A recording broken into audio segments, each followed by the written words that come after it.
That is. Are we on time? I believe we are.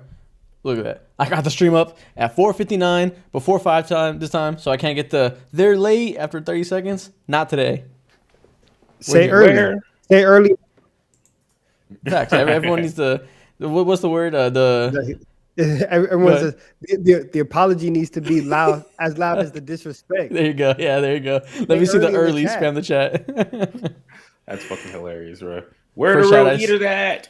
Facts. First shot I see, Mo, I'm sending every rat to your address right now.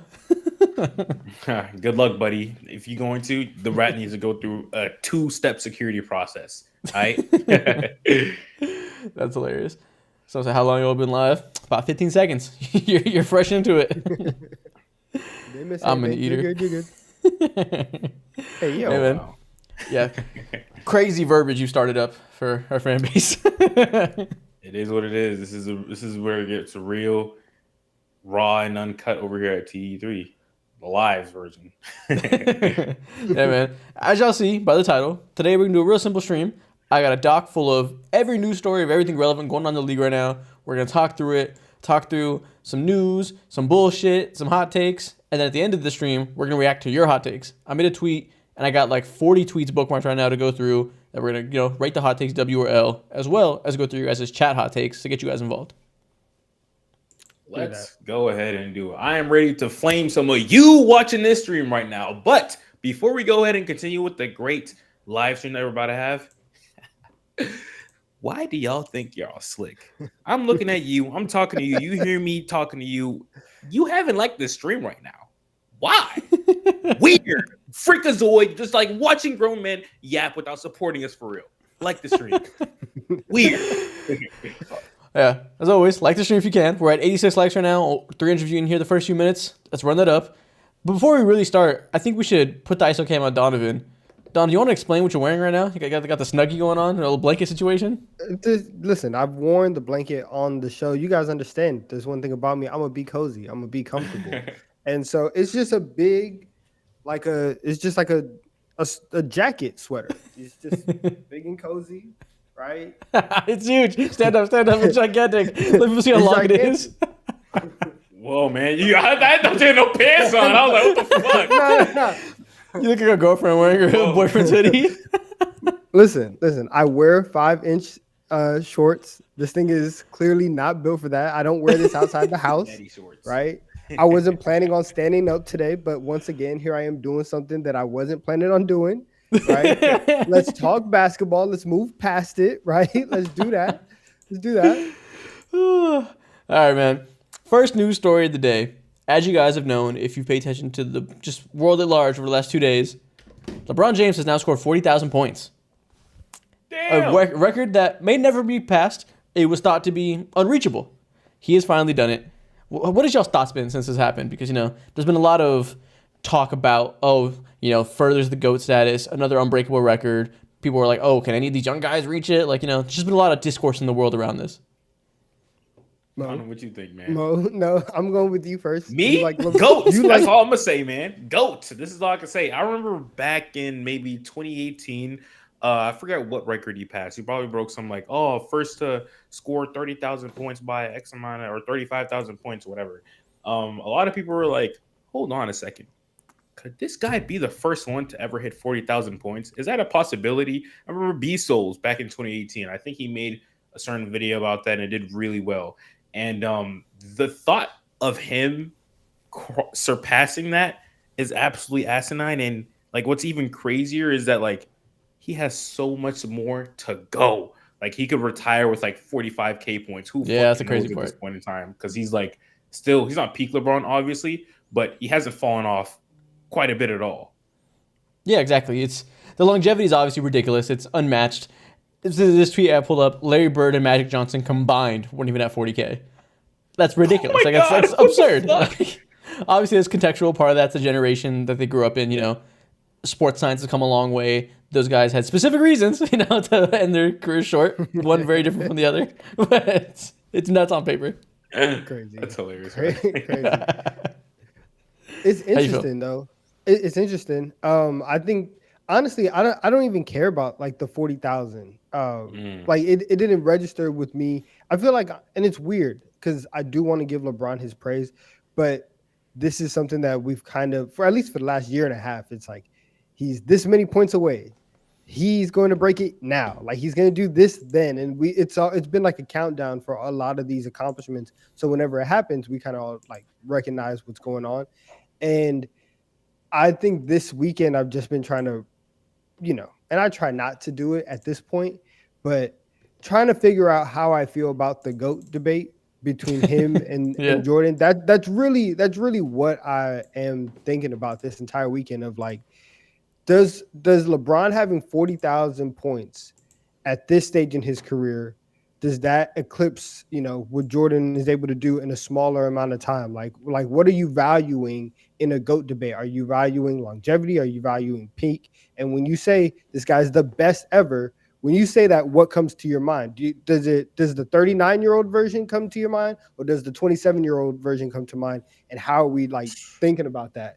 And that's what's been going on in my head. I think I know what you mean. It's definitely how much do you value it compared to the other. It's definitely a conversation. For me, there's three guys at the top of the NBA all-time list. Whoever your Mount Rushmore is, it includes three guys: LeBron James, Michael Jordan, Kareem. In whatever order you want, those are solidified top three. Kareem is because longevity. Mike is because peak. And LeBron just has both now. So, like whether pick your poison, both are there. All-time talent, as good as anybody ever, and the best longevity ever. Like, it's going to be hard in 15 years to look back and not have a near solid GOAT case. Is that your top three as well, Donovan? I hope so. Yeah, it is. It is my top three. Oh, okay, cool. Yeah, obviously, like all of this is just objective, and it depends on what you value. There's no like clear case, like greatest of all time. It's just what matters to you the most, and the combination of all those things, the consistency, for how long he's been doing it, the peak, which is like in my opinion the greatest player that's ever been alive.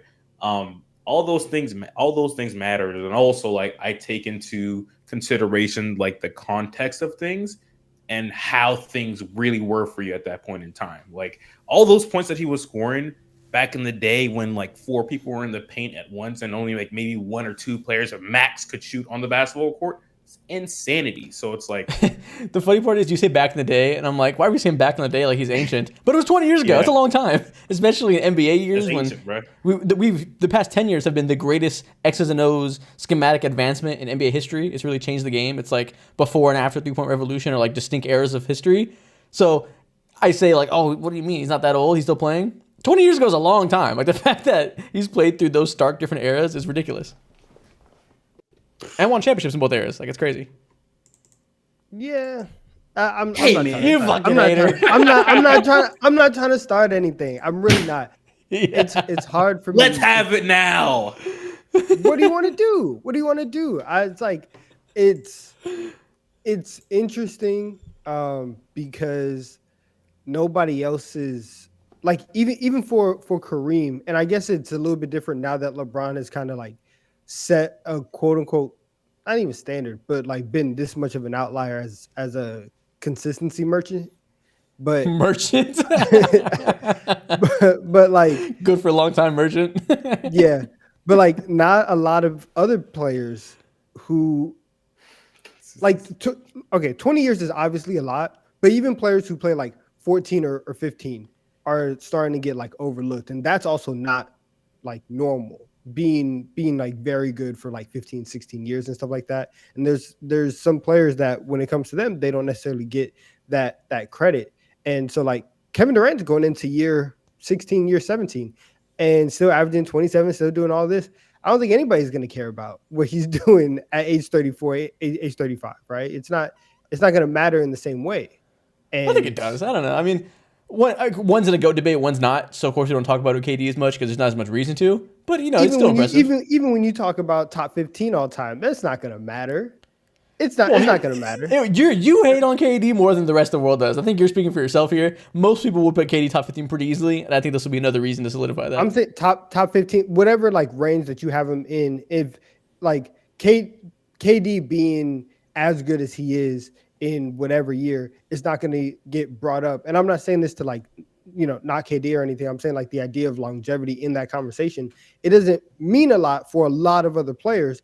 And then whenever you get to the top, now it's like, okay, here it is. Well, because those conversations at the top are more like they're both the best of all time, so the difference could be longevity. When you're at like KD versus Giannis, that's less of a talking point, Like it's there's more things to talk about besides the things you have to split hairs with.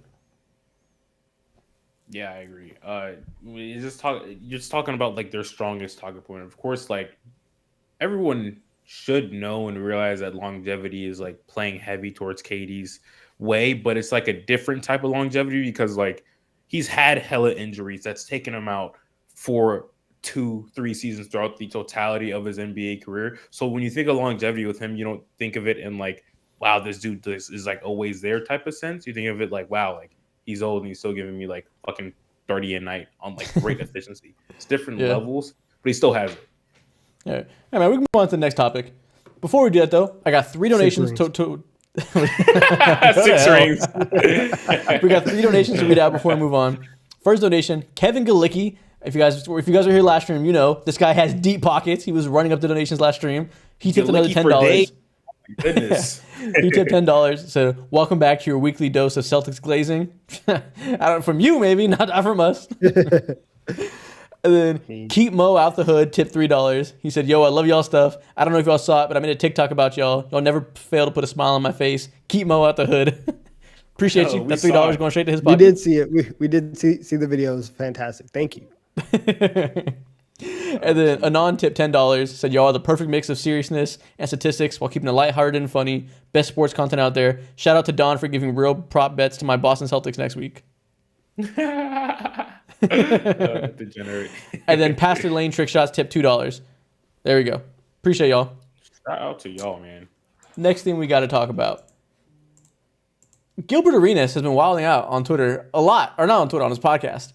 He's been on a streak over the last 6 months of like speed running the loss of credibility and like trying his hardest to get the most hot takes out there that'll piss people off for engagement. That's his whole play. He's said it before. That's what he's trying to do. Most of the time it's whatever. You're just saying like basketball stuff. It's fine. Everyone does it. That's the game. His most recent take, he blames Europeans for bad defense in the NBA. His quote was, "Get rid of all the Europeans," which is crazy off rip. Trump or what? What the fuck? Holy shit. I'm sure it's a little bit out of context. I'm sure people were like, "How do you fix defense?" And then he's like, "Get rid of all the Europeans," which is still crazy, ridiculous to say. Like that is insane. So get out of here. He said, "You go to college to learn defense, I guess. What colleges do Europeans go to? They have no athleticism. They have no speed, no jumping ability. They are a liability on defense. There are 150 Euros in the league today. Name the top defenders. None. Just Rudy Gobert and the Greek Freak." He says none the names too. Other than that, they're offensive players. What the fuck is he yapping about? What the fuck is he yapping about, bro? So I'm assuming he saw this based, like obviously the scoring surge is crazy and all that shit. Fresh off the All-Star week, and we saw folks score 200 points, which is still crazy. But to go ahead and sit down and be like, nah, some goddamn Europeans above all else is absolutely insane to me. And of course, it's just like, stat line hunting, or not stat line, headline hunting right now.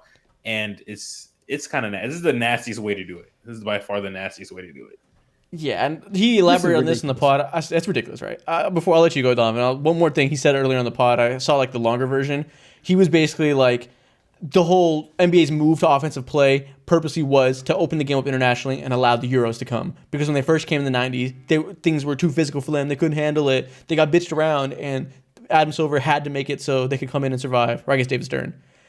All of it from the top down is fucking idiotic. What do you think, Donovan? I think, listen, bro's wildin'.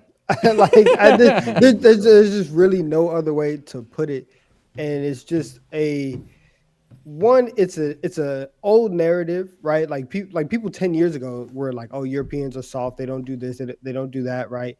So one, it's old. Two, it's racist and xenophobic to just be like, yeah, all these Europeans. I'm surprised that when he said the top defenders, that he even said Gobert and Greek Freak.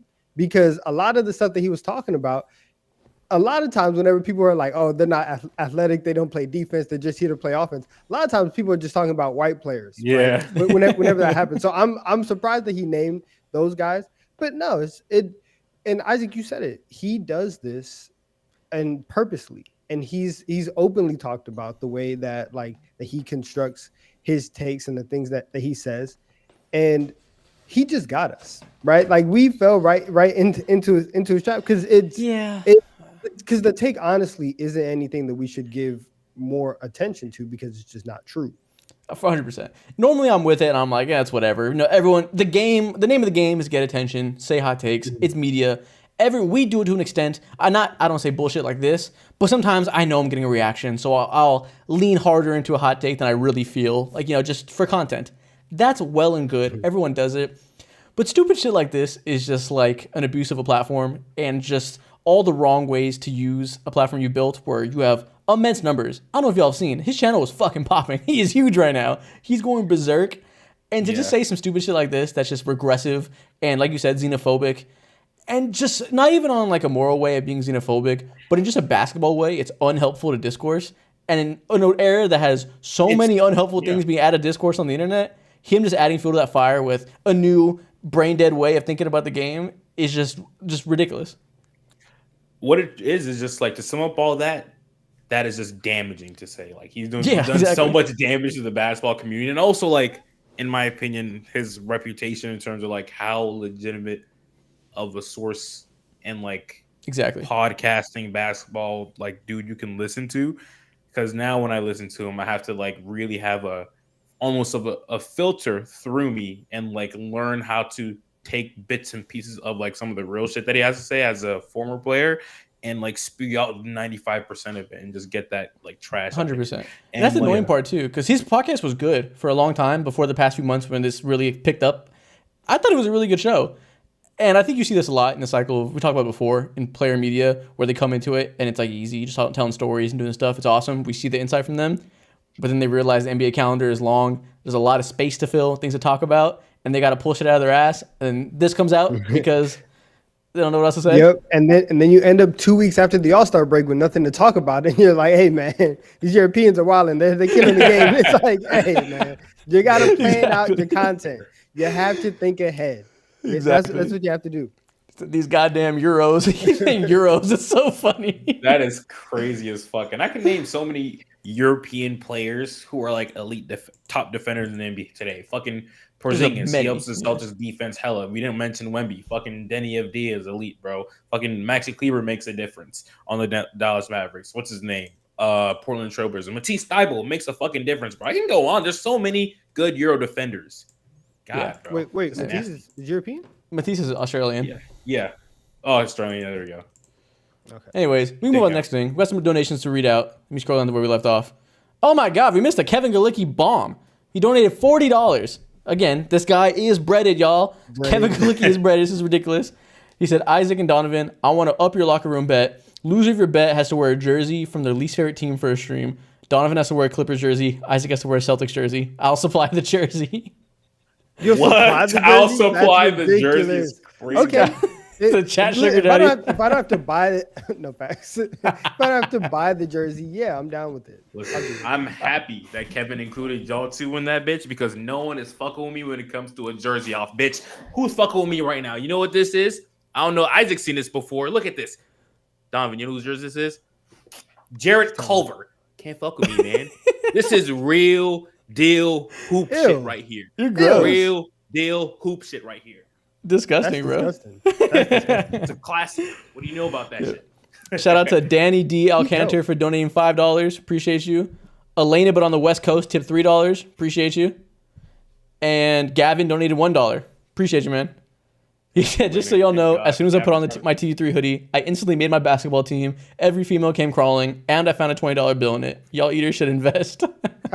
Y'all eaters should invest. Look, I ain't gonna lie to you. That sounds like an elite experience. And if I was y'all, I would tap in like a mug. It's still hot. TD3 merch.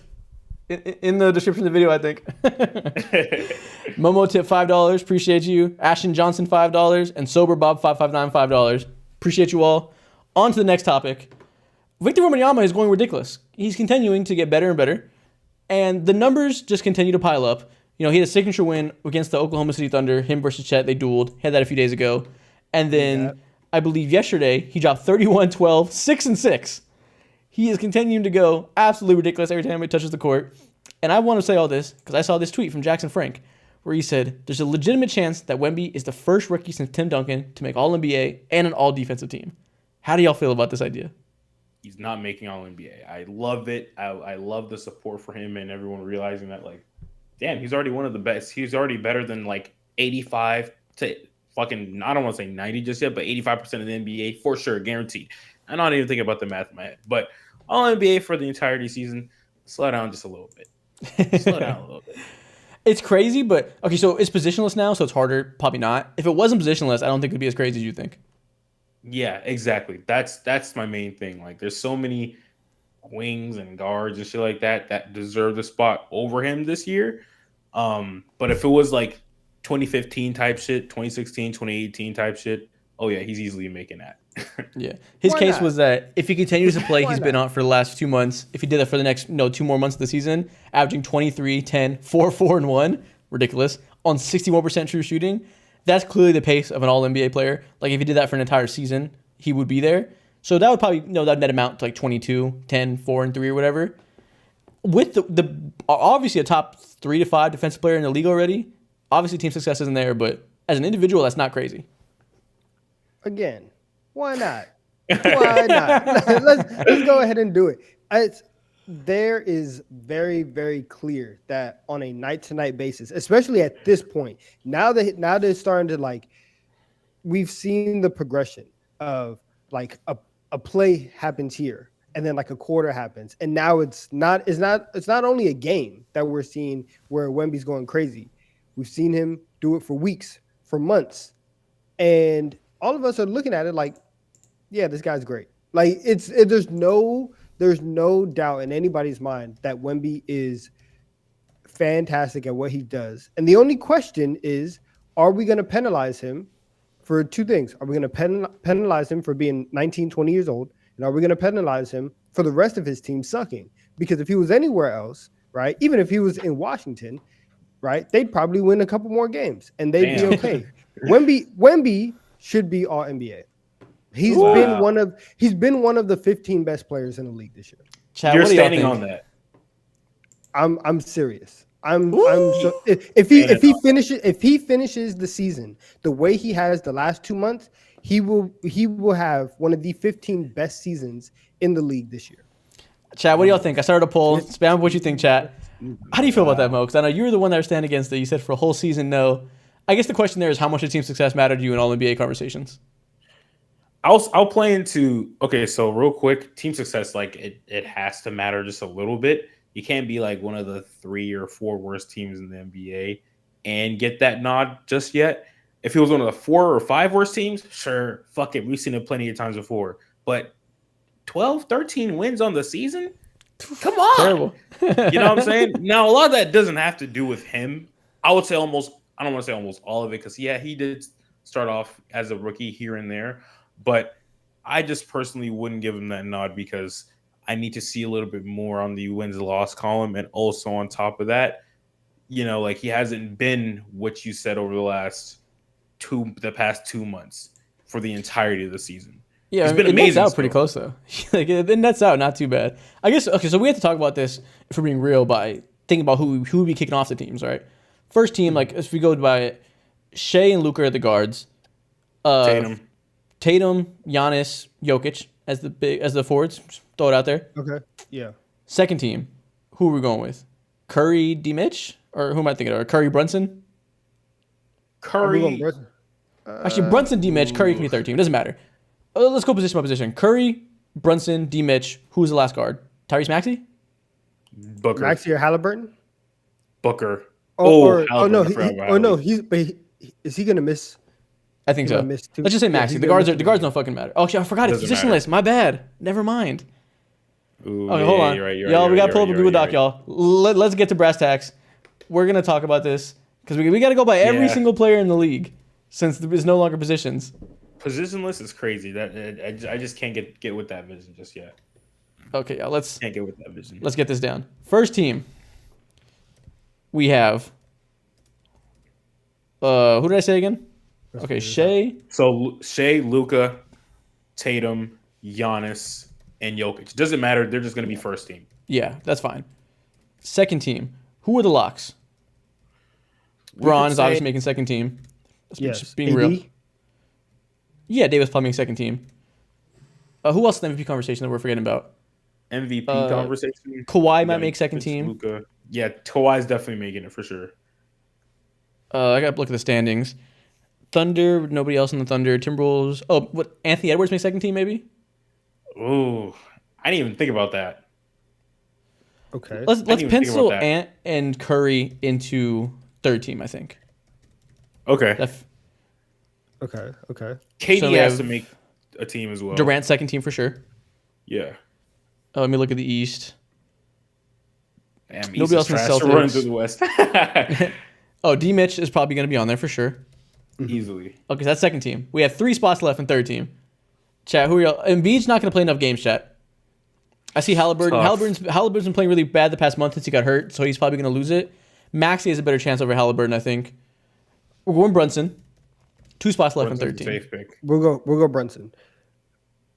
So 2 spots left. There's Booker. There's Sabonis. Does Sabonis have a better chance than Wemby? There's Booker. I mean, you know how I feel about Sabonis. But, I understand. I think last season, yes. If you are talking about a team that right now, and let me pull up the standings, the Kings are 6th. And they're fine. They're okay. But this guy wasn't even an all-star like that. So we're okay. But So- there's no respect, quote unquote respect that we have to pencil in for Sabonis. Okay. People are saying Booker. I think that's fair. People are saying Booker Bam. needs to be penciled. Bam Booker, versus Bam, and Wemby. Brown. So last spot, there's Booker, there's Brown. Are you saying Brown, Jaylen Brown? Yeah. I don't think so, but I get it. I'm gonna tell you right now. If it comes down, my vote, if it was between Jaylen Brown and Wemby, I'm giving it to Wemby.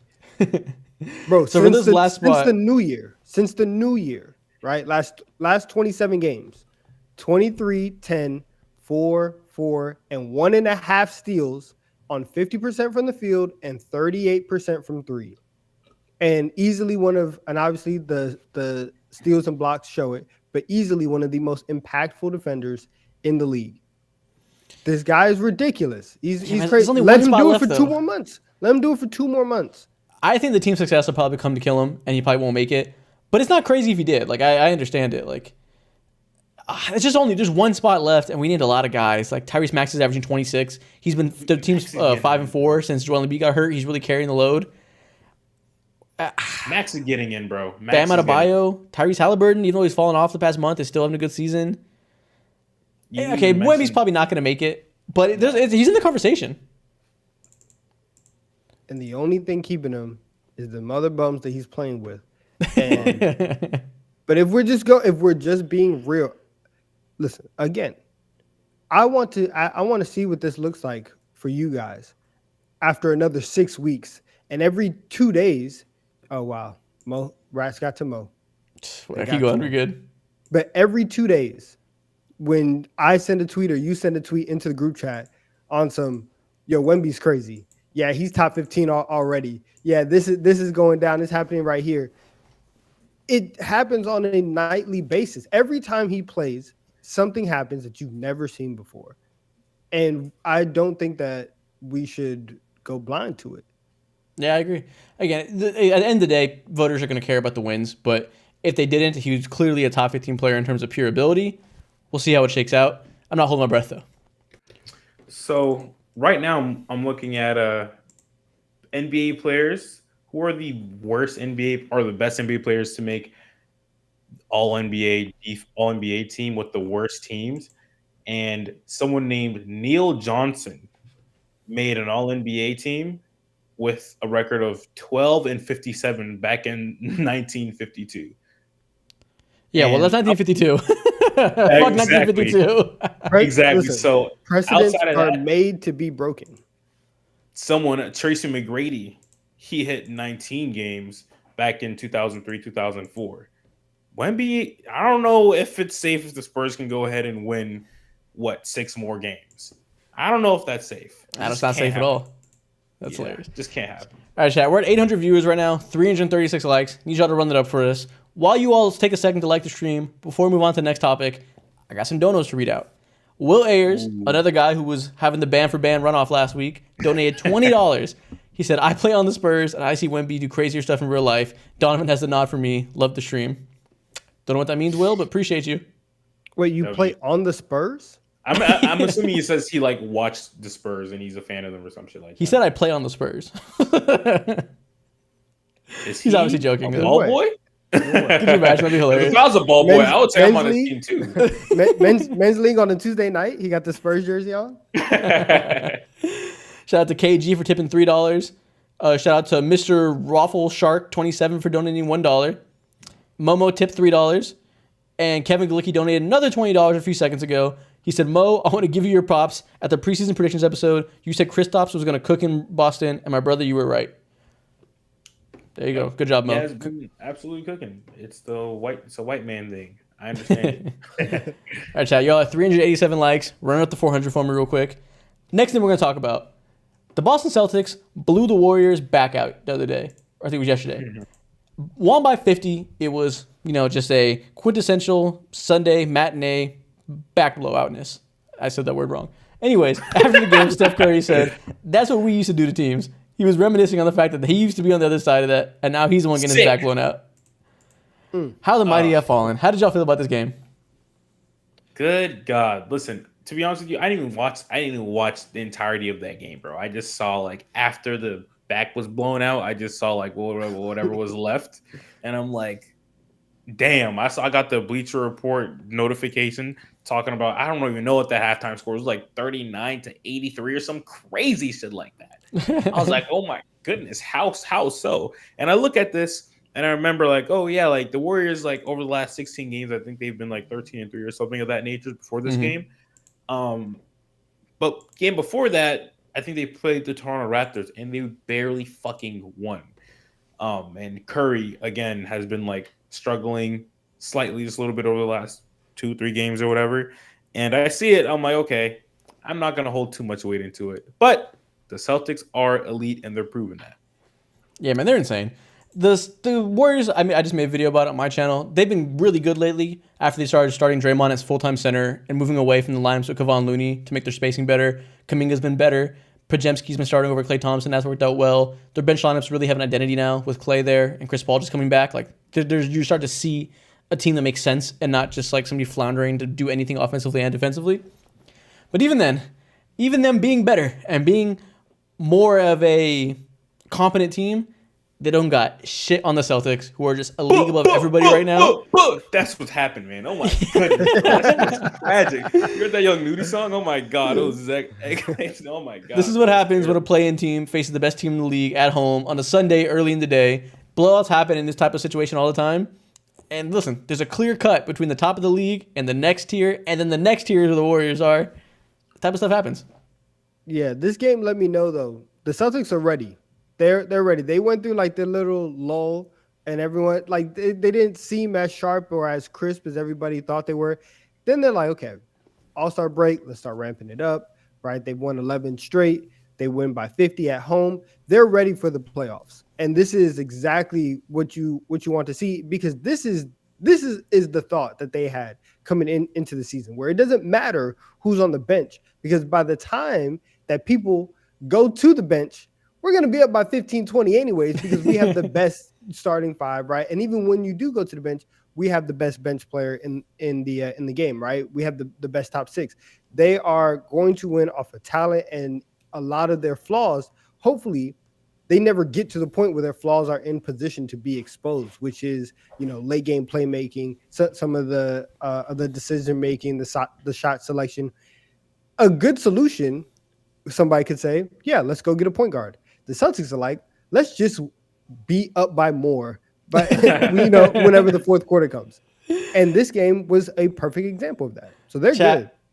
I'm at the point now. Okay, earlier in the season, there's an episode, maybe like 5 episodes ago, where I was telling people, I think I said on the stream too, I'm like soft launching and taking my head, where I was like, I feel like the Celtics are a little more vulnerable than people are thinking. And there's certain teams I think have a chance to beat them in a playoff setting, but I gotta think about it more. I was like putting the take out there, like I think soon I'll have an opinion about the Celtics not quite being this unbeatable force you might think they are. Time developed. The Bucks should continue to shit their pants. Granted, they've been better recently. Joel Embiid's legs fell off. The Cavs are just the Cavs. We're going to believe them like that. I can't even pretend there's any team that can touch them now. I don't think the Celtics are perfect, but no team is in their stratosphere right now. There's no competition. Unless the Bucks get it together in the perfect time leading into the playoffs, Dame finds his 2022 Dame mojo back. Unless everything goes right for them, nobody in this conference is touching them. Chat, who do y'all think has a chance to beat them? Oh my Please, God. let me know. There's two teams. What is there is a fully healthy Knicks team, and there is a. Oh my God! And I'm being serious. That's the only team that could kind of push them, make life difficult. So that, and who knows if we're ever going to see that lineup. And two, playoff Jimmy Butler and the Miami Heat at full strength. Those are the only two ways that the Celtics can be messed with. Yep. It's so funny because on paper and everything that's logical would make you think this team would beat the living snot out of the Miami Heat, but you can't bet against the Heat ever anymore. From what they've proven, they just had, we say it every time, voodoo magic is in their hands. They know how to get it done. They have the Celtics number. You can never count them out. But by any logical reason, there's no reason to think they're gonna win. It just doesn't make sense at all, dude. Over the weekend, I think I tweeted out some troll shit. I was like, thank God for Wemby because Jason Tatum almost became the face of the league. Trolling or whatever, And me personally, I see Jason Tatum and I'm like, yo, this dude is elite, 25. He's 25, 20. I don't even think he's 26 just yet. Yeah, he's 25. One of the best. A lot of people think 5 best players in the world. I think he's top 6, 7 or whatever. It doesn't really matter. Just know he's fucking elite. If I see him go ahead and fail again, I would be also surprisingly one of the first people to come to his defense and be like, he's only 25 years old. If all this collapses again, who cares? There's still plenty of time left on the board. Of course, it'll be I disagree with that. I disagree so heavily with that take. If they don't win this year, they fucking never will. This is the best team in recent NBA history from the Eastern Conference. Let's say that. This team is head and shoulders above anything we've ever seen from them. If they can't win with this against this competition out east, they will never do it. I promise. Bro, I wouldn't say best team in recent NBA history. The Boston Eastern Conference. Definitely not. The last 2019 Raptors would blow their backs out. Are you kidding me? No, they wouldn't. This Celtics team is good. No. The Raptors would blow their backs out? Kyle Lowry and Pascal Siakam, OG Anunoby, Marcus Gasol. They had so many weapons. Norman Powell was there. I don't got to list the top 6 on this team. Again, it's easy to say that when you saw them win a championship, and we haven't seen the playoffs for this team yet, so there's the winning bias there, but we know they won. On paper, this team is just as good. Whether they'll get it done, who knows? But this team is ridiculously dominant. A little bit crazy, but I understand what you're saying. It's just not as transcendent as in my mind compared to that Raptors team. But all we can compare it to is regular season. Is right. Isaac is right though. The only reason why you're saying that is because the Celtics haven't won yet, right? For the last 7 years, they've been in the conference finals. What is it? It's since 2016, 2017. That Isaiah Thomas. I think it's 4 times. Conference finals. They lost in the finals. Then they lost in the conference finals. They've been to the conference finals 5 times in the last 7 years, right? If they won one of those championships, if they won one of those years, you would look at them right now and say Tatum and Brown and Horford, they have championship pedigree. They know how to get it done. They're just trying to get back, right? They finally retooled. This team is good. They have a fatal flaw, and it seems like whether if it's Jaylen Brown going left or shot selection at the end of the games, there's always something that happens. If they can get over that, we will look back at this Celtic team and be like, this is the team that was good enough to finally get over the hump. They put all the pieces together. This is exactly what we've been waiting for from Jason Tatum, who has been a part of 4 of those runs. I don't care if he's 25. He has mad playoff experience. He has mad regular season experience. The excuses are up. The time to wait is up for Jason Tatum and the Celtics. Yeah. That time's not here. I don't even care about the previous runs. All we can think about with this team is regular season, because that's all they've done so far. This is the first year they're together. We haven't seen them in a playoff setting yet. So it's not really fair to say they're worse than teams that won the championship. We've seen them win it. But this is one of the most dominant regular season teams of all time since adding Drew Holiday and Kristaps Porzingis. Without competition over the last 5 to 7 years, they're on pace to be ridiculous. Obviously, we have plenty of reasons to doubt them come playoff time, but just regular season, again, if you can't win with this team, you're not going to fucking win. This is the best spot Jason Tatum's ever been in by far. Watch them never lose a game for the rest of the season. Watch I them win wouldn't be 70 that games. shocked. Oh my gosh! And while y'all say it at the same time, they somehow learn and they somehow be able to fumble against the Miami Heat in the goddamn second round, bro. I Very understand possible. it. I sit here and I just sometimes feel bad for Jason Tatum. Like at the same time, I say I'm like, oh, boo-hoo! You came into like one of the most successful organizations in the goddamn league, one of the best front offices by far. You know what I'm saying? But it's like, damn, bro, you over here doing what you're supposed to be doing. You develop and all that. Obviously, there's certain aspects of his game that, you know what I'm saying, will take the Celtics generally over the top. But he just around a ton of greatness, and this is what happens when those expectations settle upon your shoulders. It doesn't, like, people like Isaac and Donovan and me to a certain degree do not care. You know what I'm saying? It's all about getting it done at the end of the day. Yeah. It sucks. All right, we move on to the next topic. We got some donuts to read out. Will Ayer donated another $20. He said, definitely not in the NBA, but a big fan of 2K. Would love to see Isaac drop some content. Well, good thing for you. There's this whole channel here with my name on it that has content on it. So if you want to see content from me, go ahead and type my name into YouTube. You'll see this right here. Perfect timing. Beautiful. What was your last episode, Isaac? I talked about the Warriors being back and how they fixed their season. And then they promptly decided to get blown up by 50 points on national television. Real great timing for me. Educational, fantastic. Motivational, and also entertaining. Crown Eaters, tap in. I tap in if I were you. Kevin Galicki donated another $10. Appreciate you. Sober Bob 559 $3. Asfar $1. Appreciate all y'all. We can't just speed past by what Kevin just said earlier. It was like, oh yeah, I'm on the team, and he's like, no, I'm on the Spurs. Like that's crazy. I'm on 2K. Like that's crazy as hell to say. Will has donated another $20. He said, also, y'all like to paint Donovan as a hater, but we see the big sweater and positivity. Stay warm. There we go. Listen, he can be a hater and wear a big sweater. Both can be true. Anyways, next topic. The Oklahoma City Thunder are the #1 seed in the Western Conference, y'all. They finally, this has been going back and forth. The top four have been jumbled up for a while, but as of yesterday, they took the spot from the Minnesota Timberwolves. And this tweet by Legion Hoops started a lot of dialogue. They said, give me one reason why this squad won't win it all this year. My one reason why they won't win it all, if there is one, is this white boy standing on the right. Number 3. Yeah, number 3, that's the reason? But what do y'all think? How are you feeling right now about the Thunder's title chances? Ooh, I mean, listen. There's a couple reasons why you can say historically they are very young, and normally we don't see the younger teams in the league be able to make a run like that. So there's one. 2, like y'all said. Number 3, listen, he messes up the game a little bit. So I'm not gonna lie, he's one of the worst players in the NBA right now. Not exaggerating. Number 3 is a problem. And then the third reason is they were like, hey, Bismack Biyombo, please come help us, right? They were calling him because they have a rebounding problem. Because if Chet gets in trouble, teams just getting mad boards on him, and that could be an issue. So those 3 reasons why I wouldn't pick the Thunder to win the finals. Speaking of rebounding problem, yesterday, Yusuf Nurkic went ahead and got 30 win rebounds. That's absolutely insane. That's the most random shit to ever happen in like human history on a Sunday, bro. That's just like so uncalled. On a Sunday.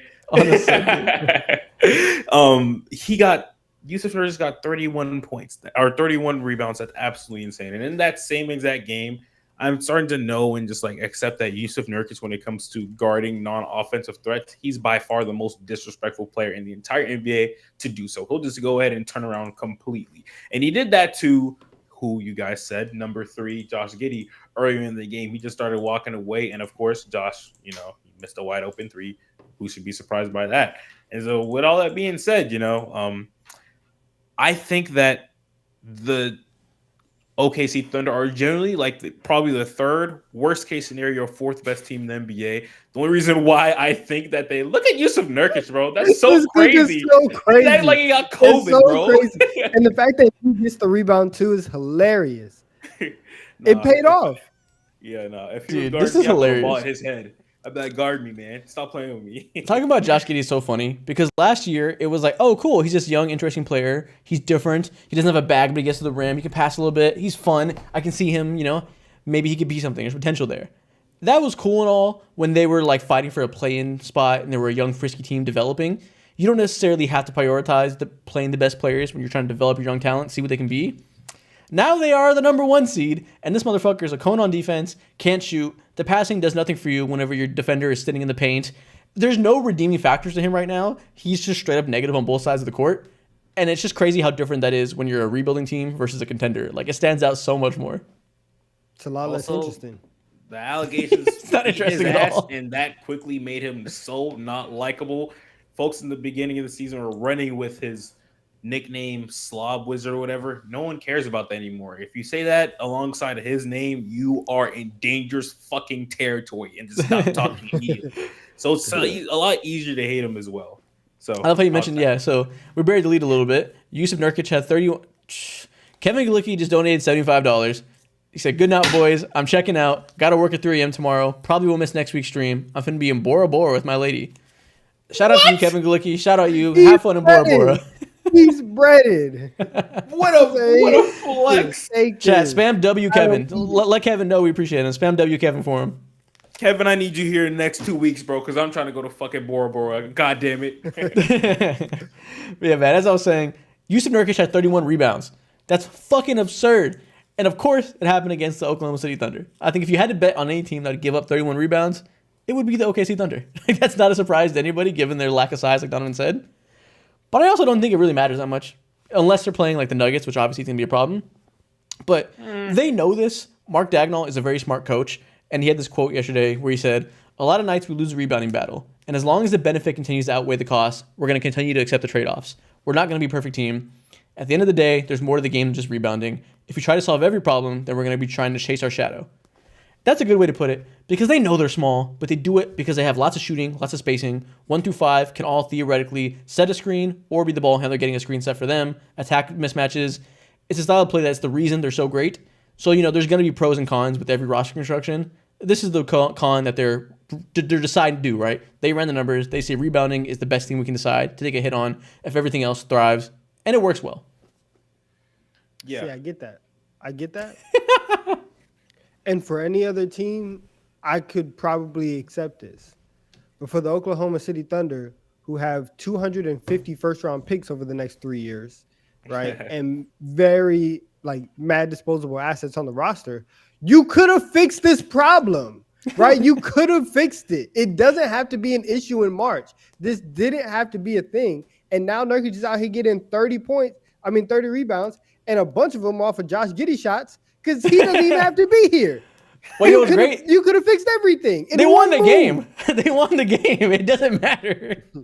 In one move, you could have solved this. Because we're not talking about just a regular season game. That's not what the issue is. The issue is, whenever people talk about this, is when you get into the playoffs and you start playing teams who are bigger than you. You start playing teams who have advantages on the rebounds, right, on the boards. It can get nasty and it can get ugly real quick if you are not fully prepared. And once again, you didn't have to be this down bad at rebounding. And so but it can also get ugly. That's why I have an issue with it. It can also get ugly when you have Cat and Gobert running around guarding all these guys. Cat has to guard J-Dub because there's a million ball handlers out there. There's stuff that they make nasty for other people in the same way because this stuff's nasty for them. It works both ways. But you don't have to. You don't have to do that though. You do. You can't. Okay, you can't have everything. If you there's not a bunch of 7-footers there. You can't though. You can't have 5-out offense and be an elite rebounding unless you have Victor Wembanyama, Jaren Jackson, Evan Mobley, the perfect people lined up. It's impossible to do everything well on the basketball court, talent wise. Every team's gonna have their weakness. Every single team is gonna have their weakness, and for OKC, it's just their youth and also physically their size. A team that I compared to in slightly similar light, but in a different stratosphere. Again, because OKC is just systematically, they're just built different. Like the Cleveland Cavaliers, they got their ass whooped on the boards, but they also not cap-locked themselves, but put themselves in a chokehold because Jared Allen, not a shooter, of course, and Evan Mobley was far from that as well. OKC doesn't have their issues. I think that the size issues may become like a real issue in the playoffs once they face a team like, of course, the Denver Nuggets, a team that can punish them on the boards and outshoot the fuck out of them. That's when it's like, okay, we might be fucked. You know? Yeah, that's the matchup. Everything becomes difficult when you play Nikola Jokic. And that's something we'll probably see them address going into next season when they have more flexibility. You know, it's hard to make big moves at the deadline. Only person we could think of that was available that helped them on the rebounding while maintaining their offensive scheme is Kelly Olynyk. And maybe the deal didn't make sense. You know, maybe he was going to the Raptors regardless. I can imagine they'll try to address this however they can come the offseason. Yeah, maybe there's like a big old massive trade that's looming, or a player who might be wanting to be forcing his way out, who's maybe a seamless fit on the OKC Thunder. And when LeBron leaves, they'll get Anthony Davis to go fit next to Chet. It'll be great. That will be fucking that would ruin their spacing for sure. But goddamn, that would be ridiculous. He can shoot better than Josh Giddey, I'll tell you that. Does he? At least he has a midi. I mean, at least he has something. Okay.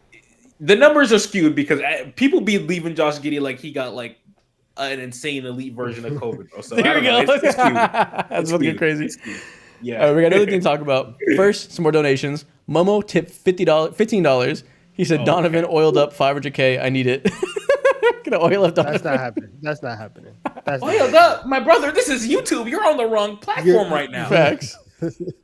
You're sick. Silva tipped $5. Appreciate you. Blood Wolf tipped $23. Appreciate you. Rosa Parks $3. Yeah. Rosa Parks, shout out to you. That's my people. Last month is your month. MJ tipped $1. Appreciate you. And Kevin Galicki tipped another $30. He says, should have moved to Boston, Mo, not DC. Not only would I take you anywhere, I'd wire your house for free. Wire my house for free. Oh, man. Kevin, I thought you were gone. I thought you were tapping out of the street. Go to Bora Bora. I thought you was packing for Bora Bora. You're not a serious man about your goddamn relationship, man. I respect the hustle of T3 stuff. But let's get real, bro. And Momo tipped another $3.50. He said, I donated $15, trying to be generous, keep Mo at the hood. And Kevin just whips out his wallet and tells people exactly why he's better than me. He said, now look at your donos, you pocket merchants. Listen, I'm going to get to you. I'm never going to miss your dono. I'm just going to wait until we finish the conversation and then get to it. I got you, Momo. Calm down. Pocket merchant. Next topic. Relax. Scottie Barnes has been fantastic this year. He broke his hand. He's going to be out for the next month or so. Damn. And Legion Hoops made this tweet. It says he's the only player in the NBA to lead their teams in all stats this season. Points, rebounds, assists, steals, and blocks. It's ridiculous. Then Dunk Central put out this tweet. One gotta go. With Scottie Barnes, Paolo Banchero, Lauri Markkanen, and Zion Williamson. What are y'all's thoughts? Who would you cut out of these four players? It's either Paolo or Scottie. It's one of those two.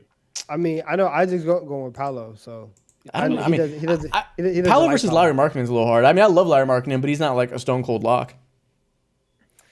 It depends on what context you're talking about. When it comes to like who would you rather build your team around, I don't know. Like, what context do you guys want to talk about this in?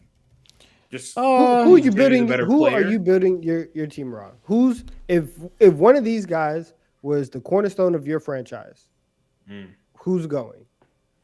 Okay, so do you guys want to do for this year or going forward? That's a different conversation. Starting a team to rebuild right now, or just this season? Who's better? Let's do right now. Right now, okay. I'm still taking Zion. He's staying. Yeah, right. Zion's staying for sure, and I think Scottie Barnes is staying for sure. If it's just right now, I guess Paolo versus Lowry's hard because I would assume if I'm building a team around them, I'm going to have a better roster construction to make Paolo look good than the Magic have. So maybe there's some more oomph that he can give a team than Lowry. But Lowry's been better this year, I think. Would you agree? It depends on I don't know. Hey, I don't know. That's tough. I don't know. It's hard because they're two completely different types of players. No, like, Paolo's a better Lowry's passer too. Supposed to be more complimentary, and Paolo is not the complimentary. He is the team, or supposed to be the team's supposed to run through him. He's the unit, you know. So it's hard. It's hard to go ahead and. I think like for me building my team, I always like to have because I think one of the hardest things to find, and obviously like what Lowry does, like off the ball, like that's also hard to do that at a high level like he does. But I always value having somebody who can be a number one on ball creator, and if we're starting a team, that means a lot to me. So I would take ceiling for sure. Yeah, so I would. Paolo's so passing is a big difference here. So I would. So sorry, Lowry, you've been good, but you got to go. Lowry's like the perfect number 2 or 3 option. If you have another ball handler, you put 7-foot Klay Thompson next to him, you're cooking. But exactly. The thing is, right now, I don't know if Paolo can be the perfect number 1. I'm not sure if Scottie can. I 100% know that Zion can be. Yeah. So it's like I'll cut Lowry. 100%. If it's just listen, if it's who you're building your team around long term, Lowry has to go. You know, age, he is who he is. This is his peak, which is a great fucking peak. But we know Paolo, once he gets better finishing at the rim, the passing continues to improve, which is already really good. The shooting's come around. Once there's more spacing around him and complementary talent, he's going to be a superstar. Scottie and Zion, I think, are already like stars, I think. Well, Scottie's around the same level as Paolo. If this question was like, who would you rather put on your team right now? I think a lot of NBA teams would choose Lowry because he's more of a seamless fit any and everywhere. Paolo, you have to make some real differences to your offense. So people are saying cut Zion. Y'all need to get past the play-in tournament. He is not fat and out of shape anymore. He's been cooking. He's been very good. He's still Zion Williamson, the team that says a lot of people, so they don't need him to score 1 million points a game. Ramper Kenny says, Scottie Barnes is so overrated. Boy, you are crazy, man. If anything, he's underrated. People do not give a fuck about the Raptors. Well, let me not say that. His fans are insane, so he's probably not underrated anymore. They roll like the fucking mafia on Twitter. They just got that Brick Muse account out of here. Did y'all see that? Wait, which one? Really? Brick Muse. Yeah, he tweeted. No, all the autistic jokes. He tweeted out a picture of there's a company that makes T-shirts. Yeah. And there was a big T-shirt that's in like an old style of like a throwback shirt that has a bunch of Scottie Barnes pictures, said autistic. Very lame joke, obviously. That like people make the jokes, but this is a major account that tweeted out a link to go buy a T-shirt with it. And the Scottie Barnes Mafia got him the fuck out of here. It was hilarious. They got him suspended. The fucking idiot who runs the account has it on his LinkedIn. And it says like, no way, he has it on he's proud of a Twitter account like that? Let me see if I can find it, bro. It's hilarious. No way, he has it on his LinkedIn? Bro, he's a cornball. First and last name. Oh my goodness, bro. Yes, but everyone knows his name now. It's hysterical. I don't know. I can't. I gotta find it. But putting your Twitter on your LinkedIn is nuts. And it's not even just his Twitter. It's that he runs Brick Muse. Like that's some kind of like his House of Highlights. Like he founded like the next gen media platform. Like what a fucking dork. Congratulations, you are a F tier hater on Twitter. You are known by nobody. Jonathan Assad. He has it. People were putting him out here, which maybe it's a little weird to dox him, but he deserves it because he posted that stupid shit, which is just like irresponsible for your platform to be doing that. Brick Muse creator transforming NBA missteps into viral sensations. Innovator in sports entertainment and digital storytelling. Listen, I think honestly, for the way he was able to frame that on his resume, we should give him his account back. That is elite. That is elite resume writing right there. Right? This is elite corporate dick writing. This is hysterical. That is fantastic. You can get a 6-figure job off of that. Anybody, if you want to work in social media, copy and paste that. You can get yourself a job. He thinks he's Omar Raja. This is hilarious. This is ridiculous. Can you imagine your daughter brings home a guy and you ask, Mom, what do you do for a living, man? I run Brick Muse. How are you, sir? Oh my God. Get Jonathan Assad. Nice to meet you. Fucking loser, bro. I might disown my daughter. Oh my God, bro. That's corporate bullshit, man. Wait, somebody say he tweeted? Who tweeted? Or Jonathan Assad tweeted? So embarrassing. But I say also say Scottie Barnes fans move like the fucking mafia. Tony Soprano, whatever comparison you want to make, he's the fucking godfather. And it's hysterical. They're awesome. That is sick, bro. Pray for some of y'all. Next thing I saw, the NBA updated their power rankings. Let me see. What do donations get to first before I move on? Momo tipped another $3.50. Appreciate you. And Nadoc tipped $1. Next thing we got to talk about, Legion Hoops tweeted that the NBA updated their power rankings. I don't know why I credit Legion Hoops, like they made this up or something. But they have the Celtics 1, Nuggets 2, Thunder 3, Clippers 4, Timberwolves 5. How are y'all feeling about this top 5 right now? This is what you would do? Pretty solid. Yeah, I think this is a fair top 5. I don't think that I would make any changes to this right now. Okay. I think Timberwolves have been playing better than the Clippers as of late. So I would probably go Clippers 5, Timberwolves 4. But that's pretty minor change, you know? Yeah. It's solid. Robin? I mean, ew, bro. Yeah, Clippers. Clippers have been. I thought I was in the principal's office for a second. Let's get the government name out there. Flashbacks. Yeah. Yo, we have 557 likes on this account right now. I'm on the stream. 1,000 of you are in here. Let's run this up. That's a damn shame, bro. Oh my goodness, we're only at 550. Did we fall off? I know, because Mo told me before the stream started, he was like, "Listen, I have a good feeling about this, and if we get to 1,000 likes like we did last time, then I would thug shake." He told us that before. Mo's dying to thug shake. He wants y'all to let him. He really is, and it just sucks because nobody's gonna see that, right? Because you guys don't care enough about us to like this. He told us he has recoil. Okay, whoa, that's insane. Why would you let that come out of your mouth, bro? Isaac, why are you talking about me having recoil? Listen, man, we're gonna react to your guys' hot takes pretty soon. We're finishing up these news stories. We're gonna get to it. We got to be at 800 likes by the time we get there. I think y'all can do it. And Kevin Gulicki just donated another $45. He said, "Look, I started donating because I love your content. I'm determined to be the king of TD3 donations. My guy, you are already there. You are the undisputed king. I know you got Will Ayer going band for band with you. I think you got the crown right now." Yeah, I ain't gonna lie, Kevin. The next time we have a live show next year, I don't know when it'll be. You better be there, and you better be throwing them bands up in stage too, my boy. Then I'll thug shake him. The fucking thug shaking on a live show was ridiculous. No, that would be the most suspect scene ever. And, we got two more stories to talk about before we get to hot takes. Spencer Haywood, former Seattle Supersonics legend, said, "Me and Kevin Durant are still talking about Seattle. There's some sneaky stuff going on that I can't talk about because it's private, but I wouldn't be surprised if I see him in a Sonics uniform again." Interesting, because the worst kept secret in the league right now is that Seattle will be getting an expansion in the next 2 years or so once they get to doing that after the TV rights deal. Would y'all want to see Kevin Durant go back to that team? Of course. Old man KD? What who fan would not want to see that, bro? Bro, stay somewhere. Please finish your career somewhere. Stop moving. Stop moving. Stay. You're a busybody. Stay where you're at. Busybody. Well, I mean, if he did this, I imagine it would be as like a retirement home thing. It would be cool. Yeah. Me personally, if I want to see him in his retirement home stage, it's probably like a cool 17 points per game, which is insane for him.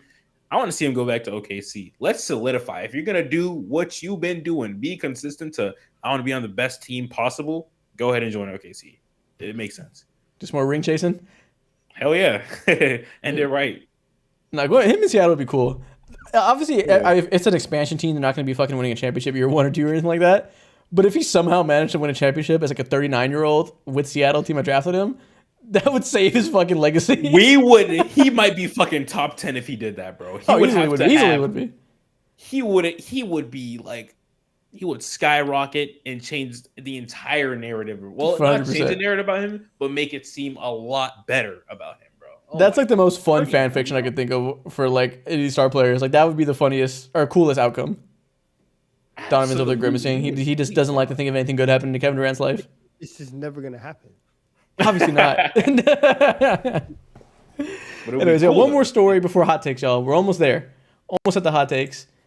This is another Gilbert Arenas thing. This one isn't so ridiculous though, so we're not gonna be slandering him this time.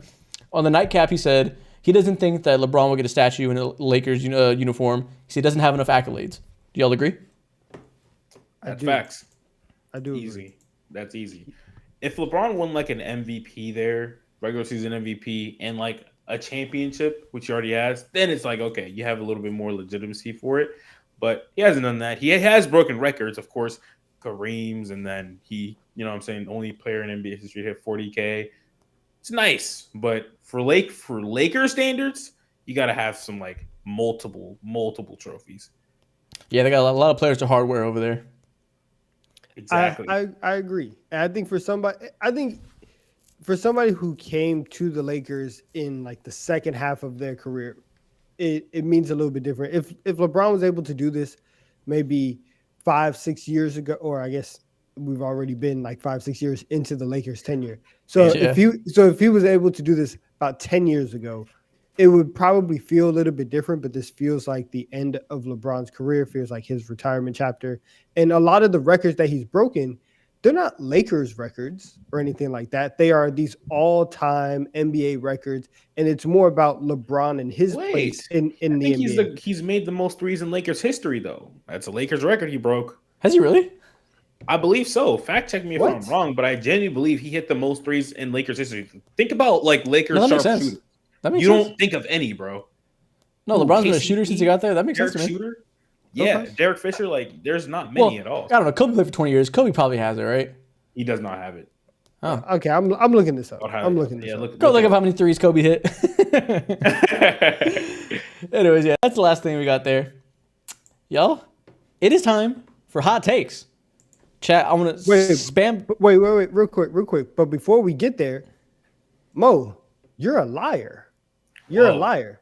Because LeBron is not the all-time leader. It's Kobe Bryant.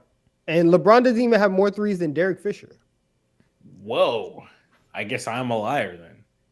How many threes does LeBron have? How many threes does LeBron have in Kobe? LeBron is third. LeBron has 765 threes. Kobe Bryant is first, and Kobe has 1,827 threes. Oh, he's not fucking breaking that. Yeah, no. LeBron's top 10 though, right? He's third. He's third in Lakers history. Damn. Okay, well, he's third. That's good. Anyways. All right, chat. Let's resume. Chat, it's a time for what y'all came here for. Enough talking about Lakers threes. Who gives a flying fuck? We have 936 of y'all in here right now, 672 likes, and it is time to get to y'all's hot takes. I made a tweet earlier today telling y'all to put your hot takes here, and we're going to get to them. I'm going to go through a bunch of those, and then we're going to look at one straight from chat. For each one we get from Twitter, I want y'all to spam W or L take every time, because we're either going to tell people they know ball, or we're going to flame them. Either one. Let's go ahead and do it. I'm ready to tell people their IQ. Shout out to JRM37. He has 3 $1 donations. He's going crazy. Appreciate y'all. NJ tipped $1. Said Cam Thomas is a top 10 scorer. Incorrect, but I appreciate your love for him. And Momo tipped $4.50. Said, I need proof, Mo. I need to see the ballistics. Ballistics. Okay, that conversation is past time. Let's move forward. And shout out to Nadoc for $1. First hot take of the day. Donovan Mitchell is a top 10 player and better than Devin Booker. How are y'all feeling? I've been so back and forth on this conversation, and I think for the most part, almost every single year Devin Booker's career, he's been better than Donovan Mitchell. But this year has been the closest that it's ever been, I feel like, because of the playmaking leap that Donovan Mitchell has made compared to Devin Booker always having that a part of his game, or at least over the last like 3 years. So, man, that's tough. It's an L take. Listen, D-Book is playing with KD. He's not asked to do as much. He's the point guard, basically, and has to set other people up. So he's just not having the crazy scoring numbers he once did. Meanwhile, Donovan Mitchell is carrying an injured team and having to put the team on his motherfucking back. So he's obviously in the news for playing above where he was doing last year. It's just a matter of perception there. We all know Devin Booker's still the better player, I think.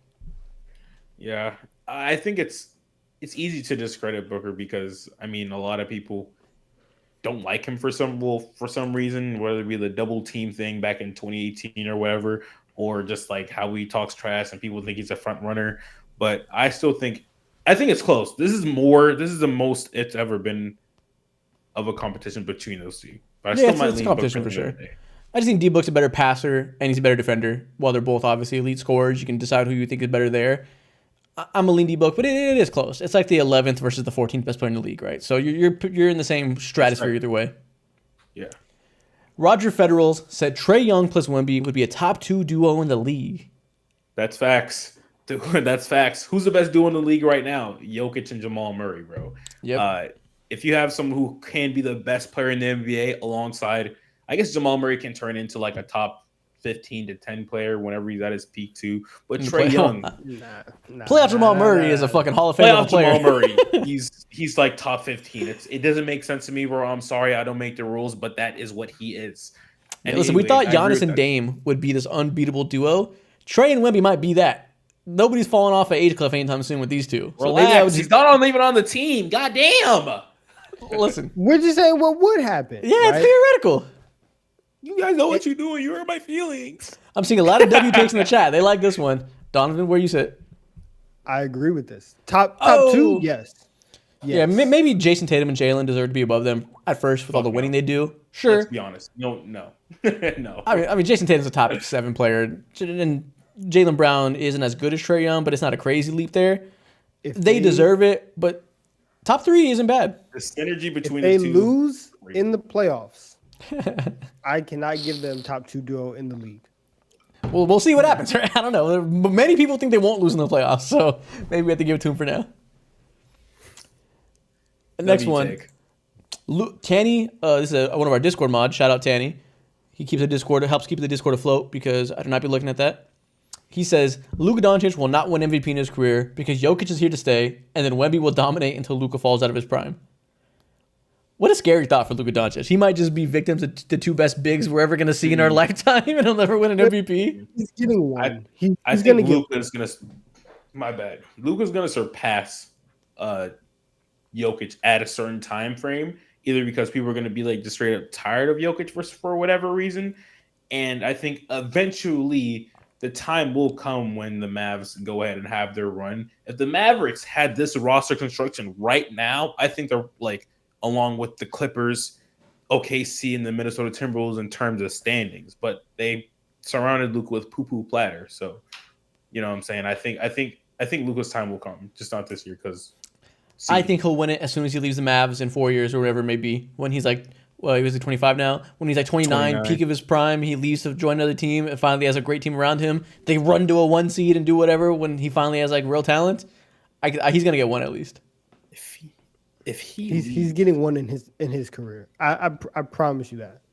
If he leaves the Mavs, bro, that'll be one of the most hilarious things, and that we need to do a case study. We do a case study of each and every single move they made. His roster is so bad around him that we threw a fucking parade when he got the backup center from the Wizards and the draft bust power forward from the Charlotte Hornets. We were like, yes, go, yes, talent. Great. These aren't stars. He doesn't need much. These aren't even high-level players. Yeah, that's a testament to how great he is and also how shitty things have been around him, bro. Yeah. Like, Dwight I'm being reductive. They're better than that, but... I understand, for sure. PJ Washington isn't fantastic, right? There's a reason he's not on the Hornets. Yeah, no, and like also at the same time, it's kind of like when you take a step back from those trades and look at what they gave up for PJ Washington, it's like, ooh, shit, it's another pick out the window. We'll see. Yikes. It's good for now. We'll see how it ages. No combos yet. If the Nuggets win the championship, Jokic is a top 5 center of all time. Okay, off the top. Stamp it. Off the top, it's in no order: Shaq, Russell, Kareem, Hakeem, Wilt. I love Bill Russell more than anybody on this planet. I don't think that's true. But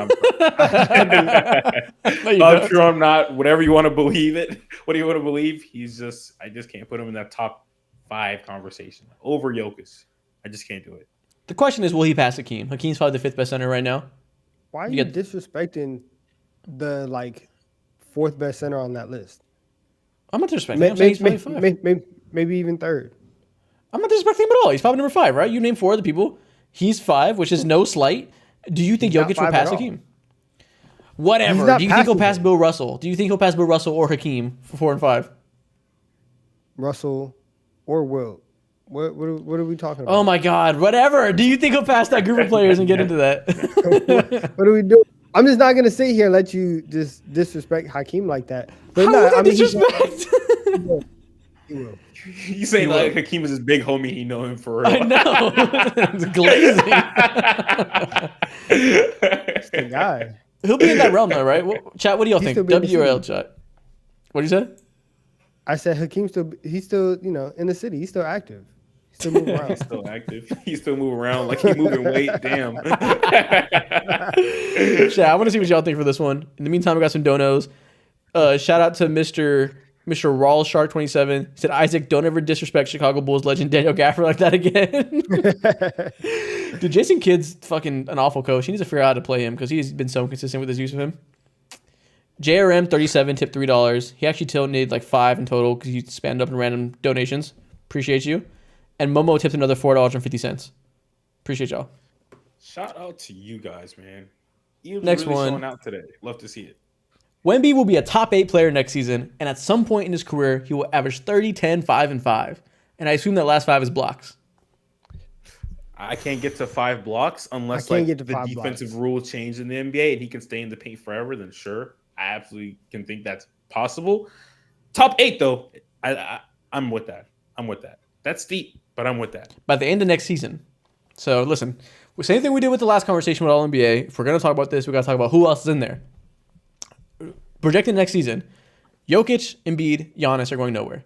Shea, Jason Tatum going nowhere. Curry, Luka. Do you think he'll still be? Oh, Luka 6. That's top 6 is solidified. Curry, KD, and LeBron. Do you think those 3 are still going to be at this level to come next year? Let me tell you something. Should we take LeBron out to be safe? We're not talking top 8. Oh my God. We're not talking top 8. We're talking top 5. Oh my God. We're talking top 5 with this guy. By the end of next season, and I'm not gonna stand on it right now. But if we're going to make a leap like this and say he's going to be top 10, let's take it a step further, right? Let's be bold. We're talking top 5. I'm not going that far. We're talking top 5. I think that one, at some time in his career, like Mo said, because it does look like the NBA is going to go towards changing some of these rules. And if they do allow the 7'5" dude with the 8-foot wingspan to just stand in the paint and just do this for 48 minutes, yeah, he got it. 30, 10, and 5 is like, mark that. That's solidified. No, he can be top 10 for sure. 5 is a little hard to imagine because we have those 3 MVP candidate bigs plus Shea and Luka. Those guys aren't going anywhere. Unless you're going to think that he's going to be as good as MVP Joel Embiid, who is on pace for the greatest scoring season in modern NBA history, while also being an elite defender. Unless you think he's going to walk into that year too. Hard to project that right away. You know, like I'll give him another year before I go that far. What if I think that? Oh, great. What if I believe that about Victor Wembanyama? I believe he'll be there when he's 22. Then what? Now what are we talking about? You gonna pull up a gun, then what? Basketball, man. What the fuck? Do your dips. He said, I see you. I said, hey, go ahead. That's hilarious. Yeah, but no, he'll be. I could see by the end of next season him pushing top 10, just like Luka did the end of year 2. You know, he made All NBA first team in year 2. I could see a similar trajectory for Wemby. But I'm not gonna go out. I'm not gonna go crazy with top 10. I'm top 5. You can talk. I'll go top 8 though. I can see top 8. Here's a good one. I'd rather have Rudy Gobert on my team 9 out of 10 times over Domantas Sabonis. Fucking W take. Easy W. How do y'all feel? Why did you bookmark this? This is exactly. You right here. You just wanted to hate on Sabonis. You wanted to get it off. Real easy. Chop it up. W take. Now, let me break this down real simple for the crowd. How much am I paying them? The same. Minimum wage for both of them. The same. Yeah, I think about what team will give me the highest ceiling. Rudy Gobert, he can easily make my team the best defensive team in the NBA. With me doing little to no help, I have to be just barely competent. With Sabonis, I have to give him some real offensive threats and real firepower. Even with that, I don't think he can lead me to a top 5 offense. Well, actually, we did kind of see him do it last year. No, he can. But at the same time, what gives me the higher ceiling? I'm leaning towards that defense for sure. Yeah, Rudy Gobert can be part of a good offense. It's almost impossible to imagine Domantas Sabonis being a part of a good defense because of how important a center is in your defensive structure. There's very little players of his archetype who are bad rim defenders, have no vertical, that can be a part of a good defense. The only one we really see do it is Nikola Jokic because he's the greatest offensive big man we've seen in the past 50 years. And he's an underrated defender. He has size on him, which is a big difference than what Sabonis has. Last year he was weirdly listed like 7'1", which was the biggest blowout of horseshit I've ever seen in my fucking life. That man is 6'10" with a long wingspan, no verticality at the rim, zero ability to contest at the rim, no foot speed to do anything on switches in the perimeter. He will never be part of a high-level defense. You can etch that into stone. You can't say that about Rudy Gobert on offense. He can be a part of something good. He has been. This man hates Sabonis. Damn. I hate Sabonis fans, bro. They're so fucking dumb. As if Sabonis ridiculous. When you're in 5th grade. God damn. Sabonis fans annoy me so much. He was like, fuck you, kid. Get your own jersey. This guy said, Sears, the captain, said, the Suns aren't going to make it through the first round. All right, let me pull up the standings. Right now, in the first round, they would play the Minnesota Timberwolves. Hey, they could beat them. They could beat them. If everybody's healthy, they could beat Minnesota. Ooh, upset alert. Yes. Damn. Yes. I would say the Suns. It's not a lock for sure. It's definitely not a lock, and I wouldn't be as sure as in confidence. Now they do have Kevin Durant and Devin Booker, who are on most occasions usually the best players on the court, but has to do what you have past that, especially in the playoffs. So I could agree with this to a certain degree. This is the W take. This is the bold take. This is a hot take, and it hit it on the money. This is a W take for sure. I agree. W take. I think they're getting first rounded. I think it's a shame that a team that has Kevin Durant, Bradley Beal, and Devin Booker isn't seen as like a clear Western Conference Finals contender. Like, I think it goes to show how shit the roster is outside of that. How, we talked about the Thunder having the rebounding issues and how Jusuf Nurkic hung up fucking 30 rebounds on them. They're not a good rebounding team either. Like, I'm pretty sure last time I checked, they're also bottom 10 in rebounding, defensively and offensively. They're not a good defensive team at the rim. They're not good at not committing turnovers, at fourth quarter offense. Like, everything outside of ISO scoring with those three guys, they struggle with. It's kind of crazy, honestly. Let's talk about getting buckets, though. Right? The game's about a bucket. Right. I think that they have the ability to beat Minnesota in the first round. I don't think it's as clear cut as they are 100% getting knocked out in the first round. I think that they can push them. I think that if they played the Clippers, they could potentially make it interesting. If they played the Nuggets, they're getting swept. Yeah. They would get destroyed. Yeah. And then if they played the Thunder, they'd lose in 5, maybe 6 if Book goes crazy. Yeah, they go to 6. Kevin Durant's Kevin Durant, right? Like, you said they'd make it interesting. I think they'll make all these series interesting. The Nuggets will blow their back out, but outside of that, I think they'd make it all interesting. They'd probably go 6 or 7 games off the strength of KD being a goon and Devin Booker being Devin Booker. Hard to imagine them winning up in the Big 7, though. In the Game 7. Matt Ishbia is going to be so fucking mad and just like insanely. He's going to be so disappointed, bro. So poor Matt Ishbia. Yeah. Shout out to Born Muse. Kendrick Born Muse is crazy, by the way. He said Celtics won't lose a game in the playoffs. Do you see the Celtics running the table? Sorry, buddy. This is dumb. This is dumb. This is actually stupid. Yeah, they're gonna lose a game. They are not one of the greatest teams of all time.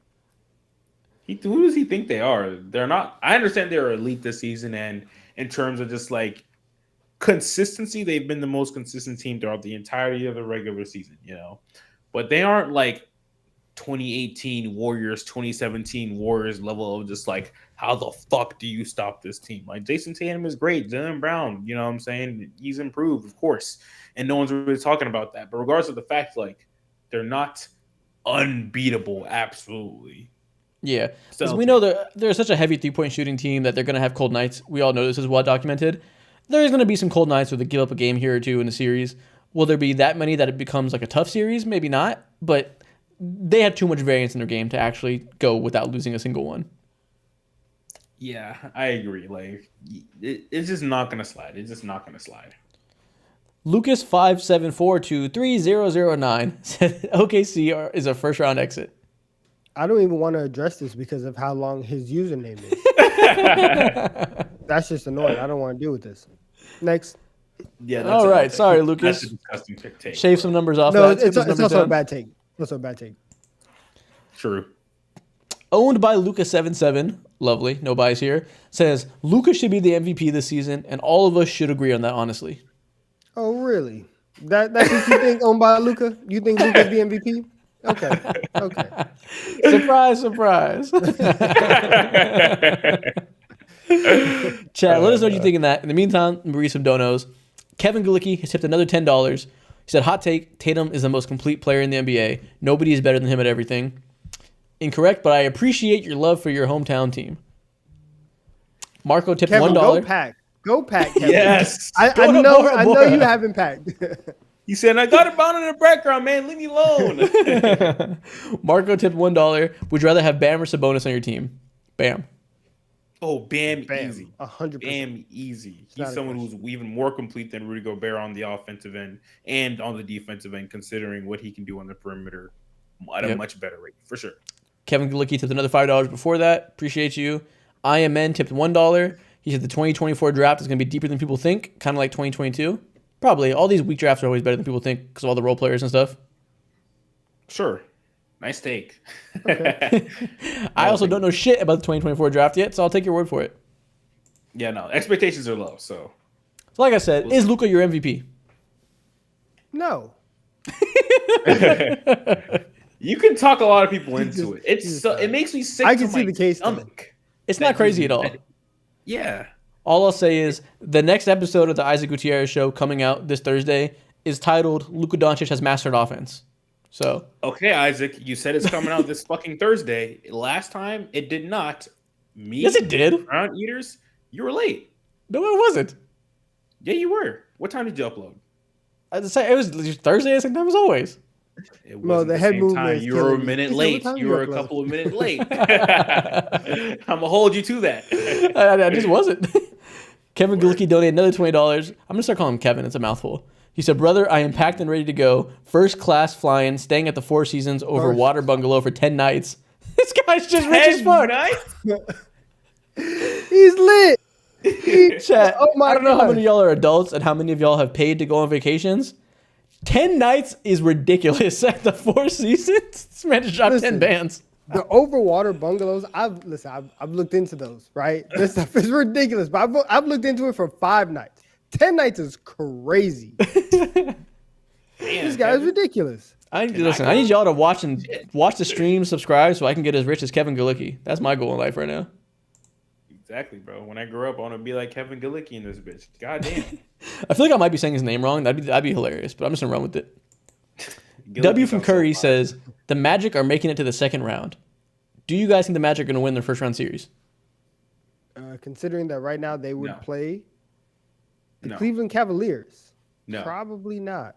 That's a good matchup for them because they do like those games on paper. Doesn't sound like it, but they do match up well whenever they do face off against them. But it's gonna be like a 6-game max series. Nobody is scoring over 85 points a game in that series. That'd be nasty. 79-78. Real basketball. It's gonna be gross. Shout out to the Orlando Magic. Yeah, I don't see them making out of the first round. Good season though. Orlando Magic. Orlando Magic. Sing the song. Oh, Brick Muse is back. Orlando Magic. I think someone in the chat said Brick Muse is back and he's doubling down. What? No way. Oh, the Kanye. Oh, the Kanye tweet was the most recent one. What did you say? Oh my gosh. Can y'all hear the audio when I play that?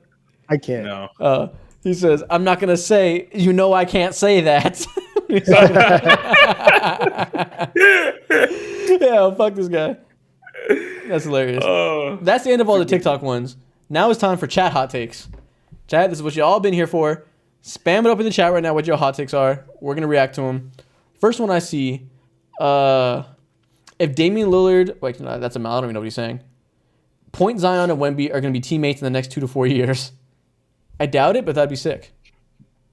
That'll be absolutely disgusting, bro. Oh my goodness. How do you defend that? What's the personnel you need to defend Victor Wembanyama and Zion from a physical standpoint? Who matches up with them? Crowbars. AA-12s with Prayer. a switch. AA-12s. Yeah. We need the fire bullets from Black Ops. Dragon's Breath.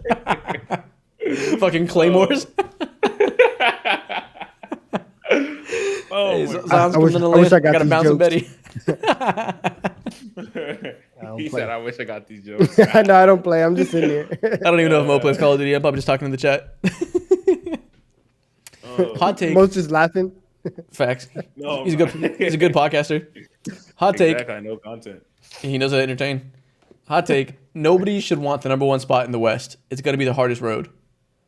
I don't know about hardest road, but I see your point. Because right now, coming out of the plane, we got the Mavs, Lakers, and Warriors. I wouldn't particularly want to play any of those guys in the first round. What do y'all think? Would you want the #1 seed if you're in the team? I can agree. I Of can agree to course. that to some extent. Obviously, it depends on what team you are, unless you're the Denver Nuggets. But like, if I'm a team and the team that if I was in the West, the team that I would love to face in the first round the most are either like the Pelicans or the Exactly. Kings. Yeah, So 3 and 4 are going I to can face see those two that. teams probably. I mean, having home court in the conference finals means a lot, especially if you're the Nuggets who have the ultimate home court advantage. But I would much rather dust off the Kings or Pelicans than have to deal with Curry or LeBron. Yeah, dealing with Curry or LeBron is a real. That's real streaky right there. That's Let real alone streaky. Luka I Doncic. guarantee you. Yeah, no, that terrifies me. That terrifies me. That's a good hot take.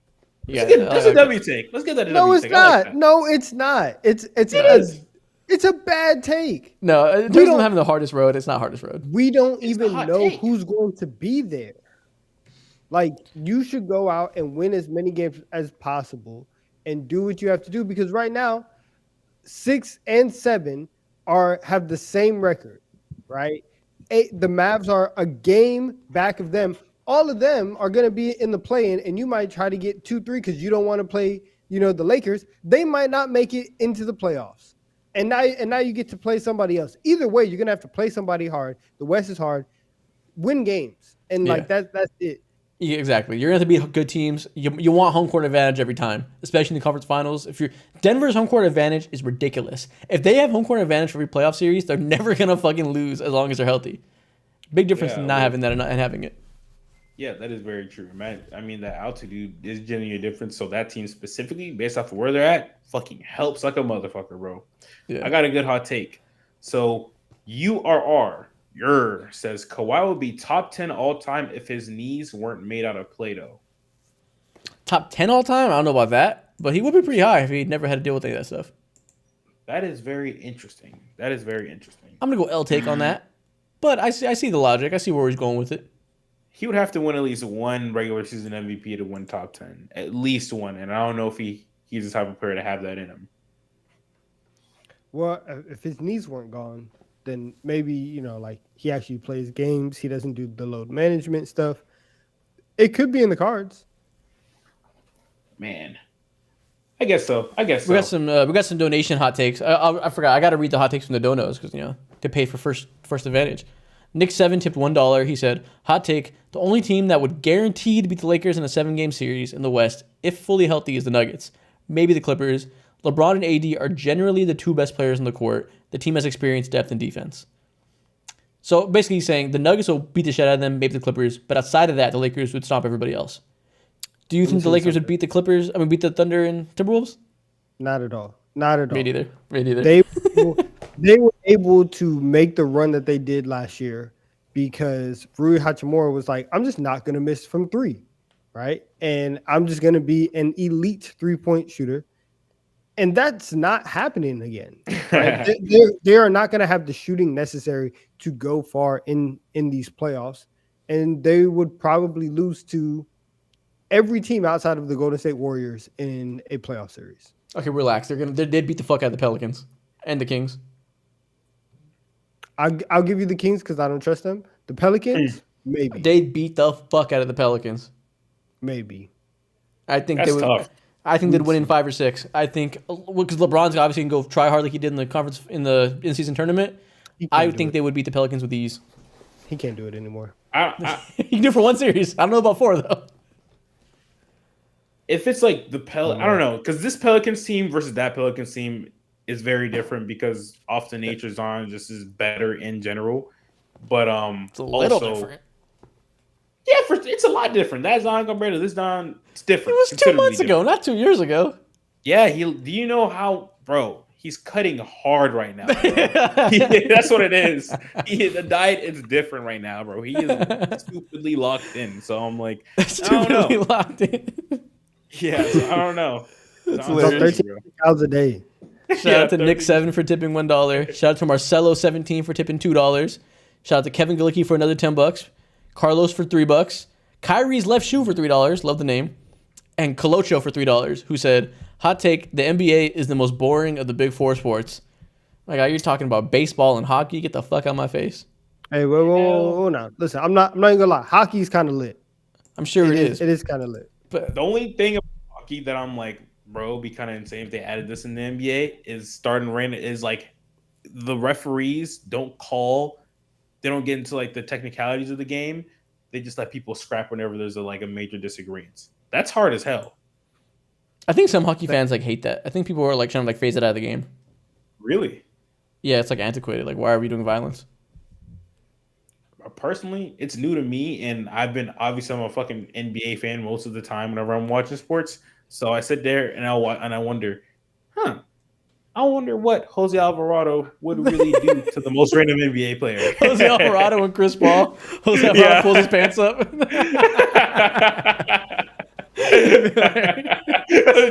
I oughta give him one of these. He's got his elbow up to guard his face, other hand back here. I've seen people look just like him fight all the time. That's how it always is. Elbows pointy as shit. Oh, bro. I got a hot take. Go ahead. Sewell Jr. says LeBron is winning another ring before he retires. Laughable. That was ridiculous. I know, it's crazy. They're probably gonna win. He's probably gonna win another one before the Knicks do. Oh shit! The only way he would is if he came to the Knicks. The only way the Knicks win one is if they get LeBron or KD or something. He's not winning another one. They've been begging for scraps for decades. Yeah, that's been a pioneer for 15 years. That's crazy. They finally have a healthy LeBron and AD. Can't even make the playoffs. I wish I could say the Knicks finally had a healthy something, but there's nothing like high level enough to like, oh, they have that. Yeah, the Knicks are just the Knicks. You guys are fighting for your lives. Come on. To get to the same point the Knicks are going to get in their best case scenario. Holding on to stuff that happened 5 years ago. If only the Knicks had something to hold on to. 1996 was sick. Your best guy. Your best guy can't stay healthy for 2 months straight. Matthew tipped $10. Appreciate you. He said Draymond will get a second home in the penalty box. Oh my god. Kyrie's left shoe said $1. Tipped $1. He said hot take. Jason Kidd should have stayed a top 10 point guard of all time instead of a coach. Correct. He is atrocious at his job. I guess the only thing the biggest accomplishment that this dude has had on his resume as a head coach is like, hey, yo, I made Giannis a point guard and I put the ball in his hands for 60 games or whatever it is. Congratulations. No one cares and remembers. And Kevin tipped another $15. He said, hot take, the Knicks are going to get first rounded. That would be a disappointment. That would be a major disappointment. Who's healthy. Right now they play the 76ers. Listen, we'll see what Joel Embiid looks like if he comes back at all. I imagine he probably won't be 100%, even if he makes it back. If he was 100%, that would be spooky. But hard to imagine. Langston 4 says, Mo, how do you feel after getting out of the hood? It's not a hot take, but I'll answer the question regardless of the fact. Feel good. Feel wonderful. Days are beautiful. No rats running around at all. I just see beautiful people in DC, but at the same time, I'm stressed because I don't want to go back. So these donos better be hidden. The lights on the goddamn screen better be hidden. So it's all good, but I don't want to go back. He's taking the keep Mo out the hood phone quite literally. No, quite literally, bro. You're funding his psyche, his peace of mind. I paid rent for the first time 2-3 days ago, bro. This shit is crazy. for the first time in DC, yeah. Yeah, it's disgusting, bro. Someone said hot take, Luka is the best player in the NBA. No, because you need team success to get that label, but I do think he's good enough to be the best player in the NBA. It's just you got to see it in the playoffs, obviously. But I think in terms of skill, he's on the same level with those other top 3 guys, all those big men that we all know are always in that conversation. Yeah, 1-for-1, I think that's a fair conversation. Easy, for sure. Donovan? Yeah. I guess. Oh my gosh. Momo tipped $1. His hot take is prime John Wall is better than prime D Rose. Not really prime, but the best form of D Rose, before he got hurt. And I say that as a big D Rose fan. They said also cut me off, I'm gonna go broke. Gotta ban you from the dono button. Prime John Wall is better than D Rose. I don't think so, man. I don't think I can go there. I can understand it because the playmaking, which is a real difference back then, and also the defense is crazy as well. So if you're looking at it from that aspect, fair. But the vibes and the aura is immaculate, 1-0, bro. Top MVP D Rose has top 5 aura ever. Fuck you. I don't care what you think. That's fucking factual. let me be an old head real quick. Here we go. Let me explain to you guys exactly what prime MVP Derrick Rose was, right? Even in the league that wasn't based around offense. You had Derrick Rose with Joakim Noah, Lou Aldang, a young Taj Gibson, right? Not a lot of offense. And Derrick Rose, in the first year of Miami getting this big three, and they say not 1, not 2, not 3, not 4. They tell the league that they're going to win 8 championships.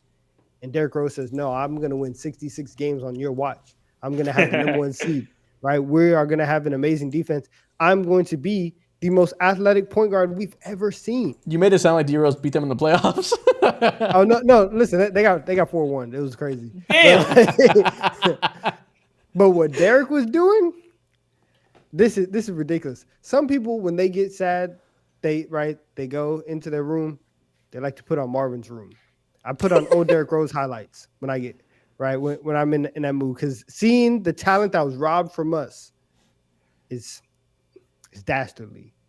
It's terrible. You know what's funny? You're an old head. At this point, you're an old head for saying Marvin's Room. I don't think anybody in our chat is out here listening to Marvin's Room. Yeah, I don't know. I don't. A lot of ears are here scratching his head like. I don't know what the sad song is. What that man talking about? I haven't been sad in a long time. Also, so their version of Marvin's Room is "Lucid Dreams" by Juice WRLD, I think. Hey, R.I.P. In my room. Well, I think that actually might be their version of Marvin's Room. That's crazy. What a different generation. I've already seen the memes about it too. Someone said I'm 14 and I love Marvin's Room. There you go, man. You went back and listened to the classics. Oh my goodness, look at you. You were 2 when that came out, but it's a classic for you. Real one. Actually, you might have been 1. Yeah, you might have been 1 years old. Isn't that crazy? Ooh, okay. I was in 7th grade. That's fucking crazy, bro. We're getting washed for real. Somebody said they bumped Marvin's Room a couple weeks ago. Listen, only real music is gonna last, okay? You got to understand that. You got to understand it. Donovan, when you're a real old head, you're gonna be insufferable, dog. He already is a real old head. You didn't get the reference, and it's okay. The rest of that shit is here today and gone tomorrow. That was hard. All right, what's the next hot take, Mo? You find one. I got a hot take. Jays Allen says, hot take. If the Spurs don't get better, Wemby is leaving and running away to the sunset with Luka and winning a chip. Spurs fans would be on watch if they did that, bro. Wemby's not leaving for 7 years. Can't happen. Yeah. Understand that. He's a rookie. We don't need to be talking about him leaving. This is ESPN brain rot. He's locked in. Can't happen, won't happen. It's impossible. It's destiny, bro. He's going to be a Spur for 20 years. Momo tipped $1. He said, a girl said Marvin's Room is a perfect song for me. Is it over for me? My guy, you are cooked. Woo! Well done. On the grill, skewered, filet mignon, cooked. Call it raps, buddy. That's all raps. I feel like we should play into the fact of our families being so young. We should do some kind of segment around it. Yeah, no, we gotta do that. I gotta think about how to do that, but some kind of Q&A would be hilarious. That is funny as hell, bro. Yeah, man. I think that's all the hot takes we got today. I think we're done. Yeah. Chat, congratulations. You got us to around, let's call it 800 likes, 709.41 short. But we call it congratulations, W stream. What must you say? Some said hot take, Mo's beard is better than Isaac's. We're having a beard off now. They're going to rank the chat beards. Bringing a chat beard is crazy. I'm not going to lie. I'm being 100% honest. I generally have the weakest beard here. Genetically? Yeah, my dad let me down, bro. Tough. Well, that's the end of the stream. Chat, I guess while we're closing this off, go ahead and comment who has the best beard. We're out of here. See y'all.